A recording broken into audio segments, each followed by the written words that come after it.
post-match pint after Liverpool have drawn 0-0, got beat 0-0 by Manchester United Football Club. That's the way it feels. That's the way it is. At some point on this show, one of the three of us is going to have to give Manchester United Football Club some credit.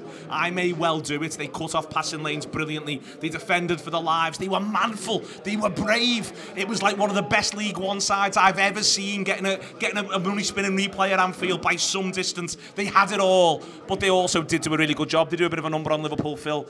We just lacked either A, spark, or B, luck. And you genuinely, without me being facetious, I've been facetious there, and I apologise to our millions of Mancunian viewers. You do have to give some credit to Manchester United Football Club. Yeah, to get the money for the replay as well. I think that's the important thing. For FFP. About the third round FA Cup games. PSR issues, then when you go away from home, you get them back, you get the gate receipts and stuff like that. No, I sort of think it's been a result that's possibly been coming for probably over a month, in fairness. We've been winning, we've been grinding things out, we've been like, oh yeah, this is great. And it has been great because you've been overcoming adversity, we've not been playing very well.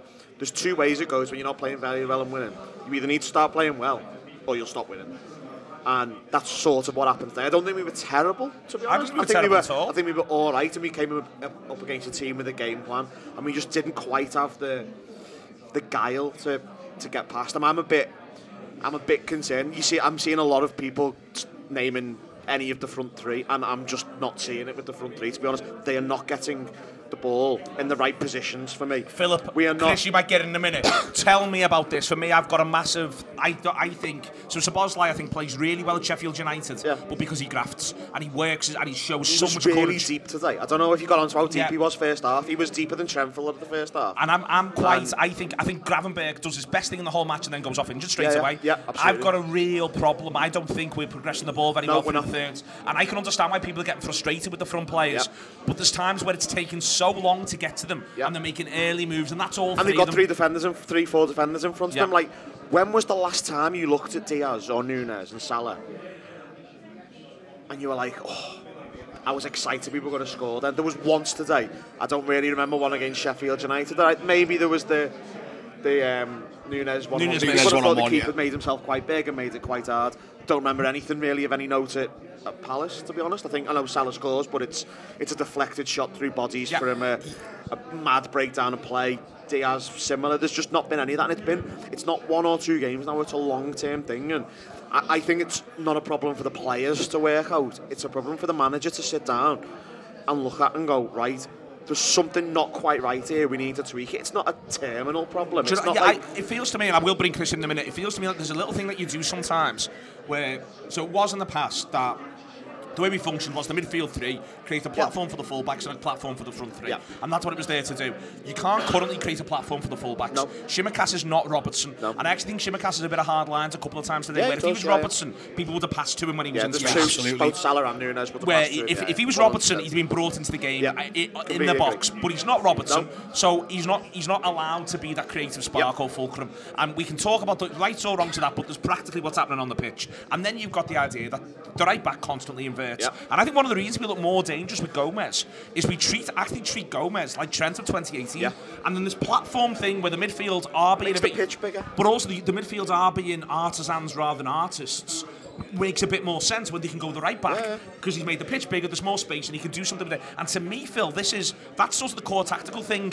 It feels like Szoboszlai and Gravenberch or whoever else plays in there, they've turned themselves into a variant of the 18-19, 19-20 midfield, but they haven't got Trent Alexander-Arnold there, they haven't got Robertson there, and they arguably haven't got Sadio Mane there either, and all of that makes it harder. So, for example, that team worked because the full-backs were very wide, the centre-backs were deep, the midfield was functional, the full-backs got up, the wingers played quite narrow, and then Firmino dropped in. The wingers now are really wide, so we can't get them the ball out wide. There's no full-backs really helping them out. The midfield isn't got the ball in the right positions. It's not a million miles away, but it just needs something. It's a team about partnerships at the minute. I think the only partnership that you could say on the front foot Liverpool have got is Nunes and Salah. I think that's probably the only one where there seems to be any sort of telepathic understanding on the pitch.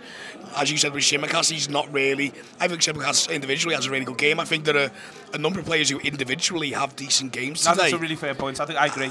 But the problem is there's no partnership. So Tsimikas does something really well, but where's Diaz? Diaz does something really well, but what's he actually doing with Gravenberch? Yeah. And it's felt like that for a little bit of a while, where the manager's rotating the midfield a lot at the moment.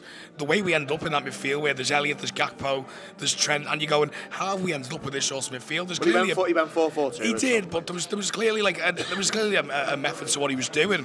But it just felt like everything is really disjointed at times, bar maybe the Nunes Salah partnership, because the players are, if you said sort of Szoboszlai, who's Szoboszlai's go to? It looked at the very start that him, Trent and Salah were going to be that.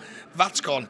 Gravenberch was on an island a little bit. The first half, first 15, when I think we're really on top of it, it's going to come, when I thought Szoboszlai and Salah were working quite nicely together, and then that just sort of stops. Yeah. Because Szoboszlai ends up dropping deeper and deeper and coming getting the ball off people. But there was a little period there, Chris, where that was working nicely. YouTube, press the button, become a member of the Anfield Wrap from the heart of the city of Liverpool. The best way to enjoy all your Liverpool-based videos, everything you need, every single day. It is the Anfield Wrap.